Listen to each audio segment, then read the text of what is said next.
ଲିଖନୀରେ କାହାଣୀ। ଆଜିର ଗଳ୍ପ ବାରାହା ଓ କୁକିଶିଆଳି। ଥରେ ଗୋଟିଏ କୁକିଶିଆଳି ବଣରେ ଗୋଟିଏ ବାରାହାକୁ ଦେଖିଲା। ବାରାଟି ତାର ଦାନ୍ତ ଦୁଇଟିକୁ ଗୋଟିଏ ଗଛ ଦେହରେ ଘଷି ଘଷି ତାକୁ ମୁନିଆ କରୁଥାଏ। ବହୁତ ବେଳ ଯାଏ ସେ ସେହି କାମରେ ବ୍ୟସ୍ତ ରହିଥାଏ।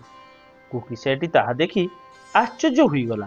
ଖାଦ୍ୟ ଖୋଜିବାକୁ ନ ଯାଇ ବାରାଟି ଏ ଅଯଥା କାମ କାହିଁକି ଲାଗିଛି ବୋଲି ସେ ଭାବି ପାରୁନଥାଏ। ବଣକୁ ଅନେକ ଦିନ ହେଲା ଶିକାରୀମାନଙ୍କର ମଧ୍ୟ ଦେଖା ନଥାଏ। ତେଣୁ ବଣର ପଶୁମାନେ ନିରାପଦରେ ରହିଥିବା ବେଳେ ବାରାଟି ଅଯଥା ତାର ସମୟ ବ୍ୟୟ କରୁଛି ଭାବି କୁକିଶିଆଟି ଆଉ ଧୈର୍ଯ୍ୟ ଧରି ରହିପାରିଲା ନାହିଁ। ସେ ବାରା ପାଖକୁ ଯାଇ କହିଲା, କିଓ ବାରା ଭାଇ, କଣ କରୁଛ? ଅନେକ ବେଳୁ ମୁଁ ଦେଖୁଛି ତୁମେ ଏଠି ତୁମର ଦାନ୍ତ ପଜାଉଛ, କିନ୍ତୁ ତାହା କରିବାର ଦରକାର କଣ?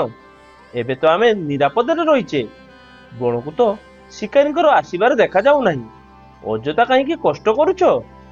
ବାରାଟି କହିଲା, ହଁ, ତମ କଥା ସତ। ଏବେ ବଣକୁ ଶିକାରୀ ଆସୁନାହାନ୍ତି, କିନ୍ତୁ କେତେବେଳେ ସେ ଆସି ପହଞ୍ଚିଯିବେ କିଏ କହିବ?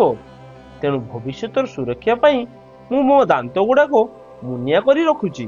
ହଠାତ୍ ଯଦି କେବେ ଶିକାରୀ ହାବୁଡରେ ପଡିଯାଏ, ତେବେ ସେତେବେଳେ କିପରି ନିଜକୁ ରକ୍ଷା କରିବି? ଆଜି ଯଦି ଏତିକି କରିନଥିବି, କାଲି ନିଜ ଜୀବନର ସୁରକ୍ଷା କରିପାରିବି କି?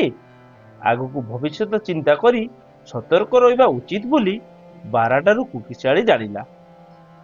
ଲେଖନୀରେ କାହାଣୀ ଗଳ୍ପଟି ଆପଣମାନଙ୍କୁ ଭଲ ଲାଗିଥିଲେ ଭିଡ଼ିଓଟିକୁ ଲାଇକ୍ କରିଦିଅନ୍ତୁ, ସେୟାର କରିଦିଅନ୍ତୁ ଏବଂ ଗଳ୍ପଟି ଭଲ ଲାଗିଥିଲେ କିମ୍ବା ଖରାପ ଲାଗିଥିଲେ ଆପଣମାନେ କମେଣ୍ଟ ଦ୍ୱାରା ଆମକୁ ଜଣାନ୍ତୁ। ଆପଣମାନଙ୍କର କମେଣ୍ଟ ଆମ ପାଇଁ ବହୁତ ଗୁରୁତ୍ୱପୂର୍ଣ୍ଣ। ଦର୍ଶକ ବନ୍ଧୁ, ଏମିତି ଭଲ ଭଲ ଗଳ୍ପ ଶୁଣିବାକୁ ଚାହୁଁଥିଲେ ଚ୍ୟାନେଲଟିକୁ ସବସ୍କ୍ରାଇବ କରିଦିଅନ୍ତୁ ଏବଂ ପାଖରେ ଥିବା ବେଲ୍ ଆଇକନଟିକୁ ଦବାଇ ଦିଅନ୍ତୁ, ଯାହାଫଳରେ ଭିଡ଼ିଓର ପ୍ରଥମ ନୋଟିଫିକେସନ ଆପଣ ପାଇପାରିବେ। ଦର୍ଶକ ବନ୍ଧୁ, ପୁଣି ଆଉ ଥରେ ଦେଖା ହେବ ଲେଖନୀର କାହାଣୀରେ ଆଉ ଗୋଟେ ଅଧ୍ୟାୟରେ। ସେ ପର୍ଯ୍ୟନ୍ତ ରହୁଛି, ନମସ୍କାର।